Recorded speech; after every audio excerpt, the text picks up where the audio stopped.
nikah mudah, jangan dipersulit. Pernikahan tuh mudah dan halal, jangan dipersulit. Kalau mau mempersulit, persulitlah yang haram, persulit perzinaan, persulit apalagi namanya tuh pacaran, persulit hal-hal yang melanggar syariat tuh ayo persulit dah. Tapi jangan yang halal yang dipersulit, dipermudah. Yassiru la tu'assiru, basyiru wa la tunaffiru. Permudah, jangan dipersulit. Ya perdekat, jangan diperjauh. Itu syariat Rasul sallallahu alaihi wasallam. Alhamdulillah, masya-Allah, kita bersyukur kepada Allah Taala. Malam hari ini kita hadir, kita berkumpul di malam Jumat terakhir, di Jumat al-akhir. Mudah-mudahan Allah Ta'ala berikan berkah insyaAllah kepada kita dalam perkumpulan kita ini.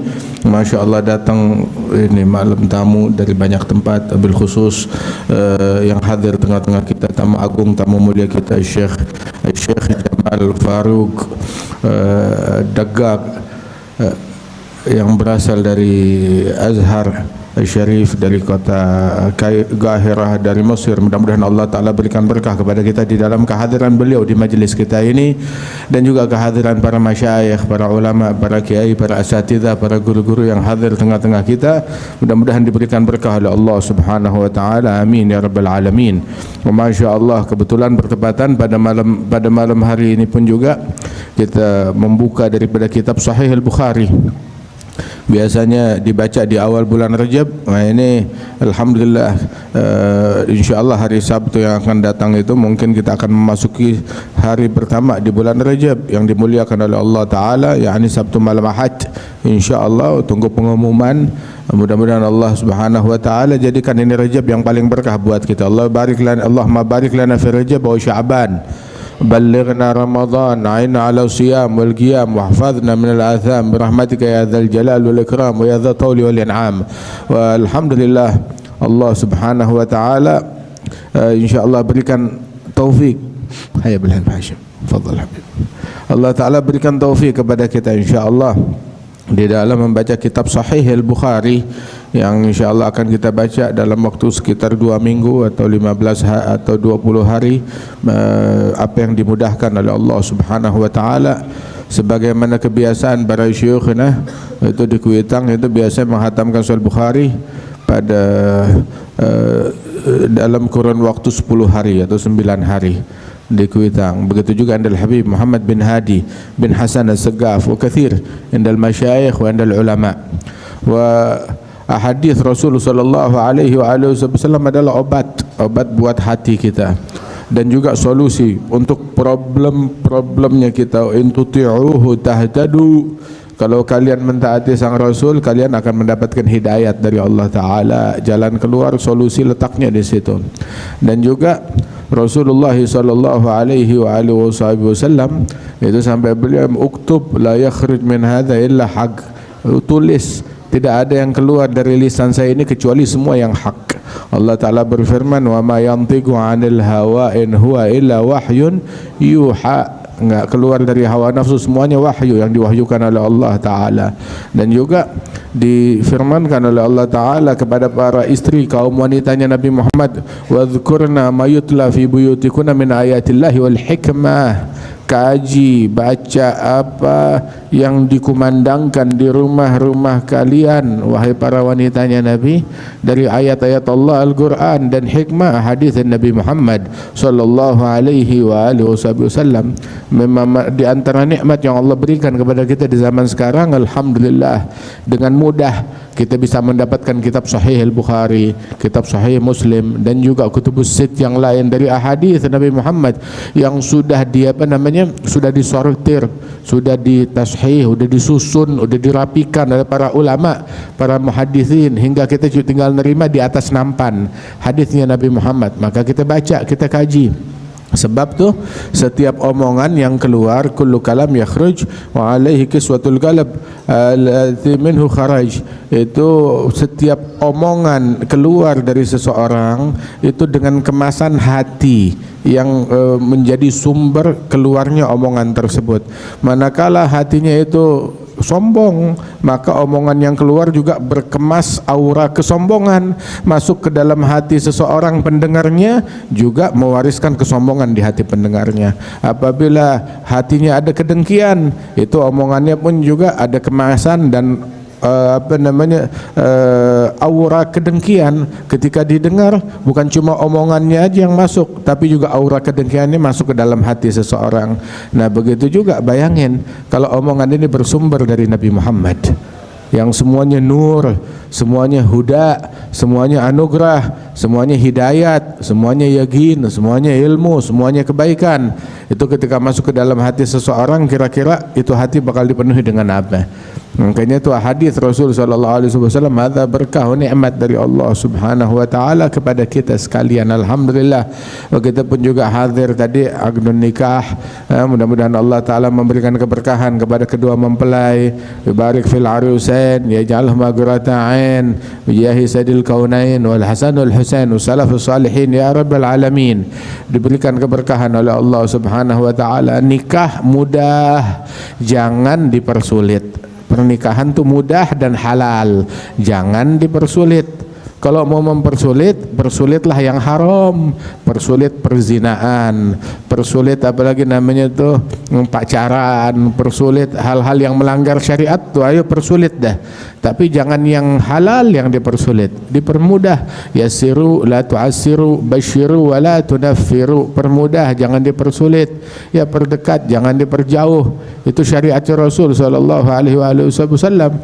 Permudah untuk menikah, dan itu adalah kemuliaan yang Allah Subhanahu wa taala berikan kepada umat Islam. Rasul sallallahu alaihi wasallam beliau menikah. Wa laisa hubbut tib wan nikahi illa li jam'il qalbi wal arwahi wa niswatun 'aunan 'ala salahi yarwina anhu ahsanal ahwali. Nah, di dalam pernikahan tersebut yang diajarkan, yang disyariatkan, yang disunahkan oleh Rasul sallallahu alaihi wasallam, ini proyek-proyeknya Nabi. Tadi kita dengar dari Syekh Jamal, ini adalah sebuah prosesi yang suci. Nah, kalau dia suci jangan dinodai, jangan dinodai, jangan sampai tangan-tangan setan, tangan-tangan iblis ngegeratak di dalam proyek sucinya Rasulullah. Jangan buka peluang buat iblis untuk merusak kesucian daripada pernikahan tersebut. Jalankan sesuai syariat dan ajarannya Nabi besar Muhammad sallallahu alaihi wasallam, di mana di situ kecintaan, kasih sayang, kelanggengan letaknya di situ dalam sunnah dan syariatnya Rasulullah sallallahu alaihi wasallam.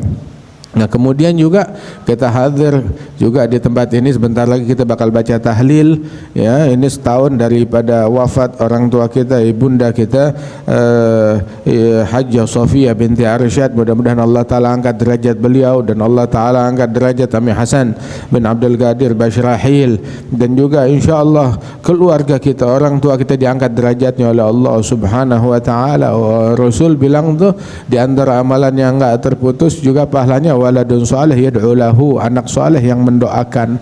Sampai itu mendoakan orang tua, Rasulullah mengajarkan kepada umat manusia bagaimana berucap, ngomong, bertutur kata kepada ibundanya. Wala tagullahuma uff wala tanharhuma wa gullahuma qawlan karima wakhfid lahum janaha dhulli minar rahmati wa qur rabbirhamhuma kama rabbayani saghira. Diajarkan suruh doa, ini mendekatkan diri kepada Allah dengan mendoakan ibu bapak kita. Wa qur rabbirhamhuma kama rabbayani saghira. Mudah-mudahan Allah taala berikan derajat yang tinggi kepada orang tua kita.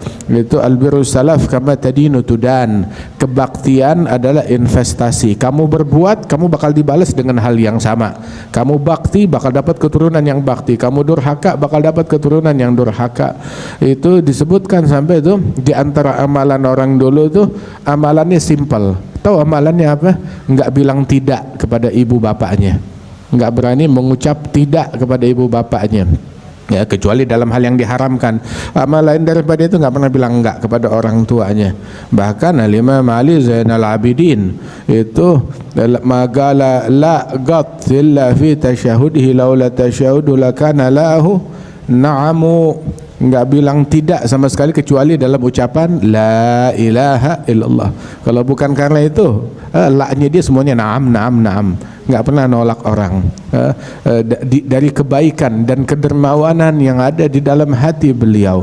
Al-Imam Syekh Abdullah Ba'alawi itu disebutkan, begitu juga Imam Hamid bin Umar enggak berani ngebelakangin ibu bapaknya manakala mereka ada satu ruangan bersama orang tuanya, enggak berani ngebelakangin. Ngebelakangin punggungnya, ya bagian belakangnya itu ngebelakangin ayahnya atau ibunya. Jadi kalau satu ruangan mau keluar jalannya mundur. Imam Ali Zainal Abidin nggak berani makan anggur atau korma bersama ibunya. Dibilang kenapa? Ya walaupun ibu saya makan lebih dulu, dia yang pertama ngambil, saya nggak berani ngambil setelahnya. Kenapa? Saya khawatir ya kurma yang saya ambil atau anggur yang saya ambil tersebut sudah diincar, sudah dilihat oleh ibu saya dan akan diambil, akhirnya saya jadi kualat, kurang ajar kepada ibunda saya, sampai begitu. Kalau bukan perhatian sedetail itu dalam hubungannya kepada ibu bapaknya, maka mereka gak bakal mendapatkan kedudukan dan keberkahan yang agung di sisi Allah Ta'ala. Nabi ditanya, amal afdal, amalan apa yang paling afdal? Dijawab beragam jawaban. Ya, beragam jawaban, pertanyaannya sama, jawabannya beda-beda, menyesuaikan daripada orang-orang yang bertanyanya. Begitulah seorang alim itu ketika dia menyampaikan sesuatu, menyesuaikan dengan keadaan dan juga audiensnya yang ada di hadapannya. Nabi pernah ditanya tentang amalan yang paling afdal apa, maka Nabi menjawab birrul walidain, berbakti kepada orang tua. Kata Rasulullah sallallahu alaihi wasallam, ada orang minta izin jihad kepada Rasulullah.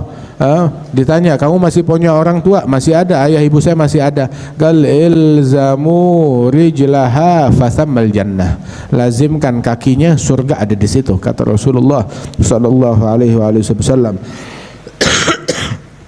Mudah-mudahan Allah Ta'ala yarham walidina, memberikan rahmat kepada orang tua kita, ibu bapak kita. Allahumma farham walidina, Allahumma farham walidina, Allahumma farham walidina, wa yubarik lana wa lakum insyaallah fi Rajab wa Sya'ban, yuballighna Ramadan, dikasih keberkahan di bulan Rajab dan Sya'ban. Rajab ni bulannya Allah, bulan istighfar. Sya'ban bulan salawat kepada Nabi.